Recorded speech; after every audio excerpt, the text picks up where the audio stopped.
আরজি করে ধর্ষণ খুনে ফের ন্যায় বিচার দাবি নিহতের পরিবারের।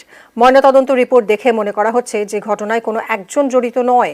নিহতের বাবার অভিযোগের আঙুল আরজি করের চেস্ট ডিপার্টমেন্টের দিকেই। গতকাল মুখ্যমন্ত্রী নিহতের পরিবারের সঙ্গে দেখা করার পর এমনই দাবি জানিয়েছেন তিনি এবং সেই সঙ্গে মুখ্যমন্ত্রীর উপর আস্থা রয়েছে বলেও জানিয়েছেন। আমরা তো প্রথম থেকেই এই কথাটা বলছি যে আমরা মুখ্যমন্ত্রী দিদির উপরে পূর্ণ আস্থা রেখেছি। সেটা যারা আসছেন তারা আমরা সমস্ত ব্যাপারে বলছি যে আপনারা যেটা ভালো বুঝবেন, আমরা কিছুই বুঝি না, এটা আপনারা যেটা ভালো বুঝবেন সেটা করুন। আমরা শুধু ন্যায় বিচার চাইছি, আর কিছু। ডাক্তার ফোরামের থেকে এসেছিলেন, একজন ফরেন্সিক বিশেষজ্ঞ এসেছিলেন, তিনি পিএম রিপোর্ট দেখে তিনিও বলেছেন যে একার পক্ষে এরকম ঘটনা ঘটানো সম্ভব নয়। কিন্তু পুলিশ আশা করছি তদন্ত করছে এবং পুলিশ আমাদের সঙ্গে সহযোগিতা করছে। এখনো আমরা তো টোটাল আরজিকর যে চেস্ট মেডিসিন ডিপার্টমেন্টে যারা আছে সবাইকে আমরা সন্দেহ তালিকায় রাখছি, এটা প্রকাশ্যে সবাইকে বলেছি।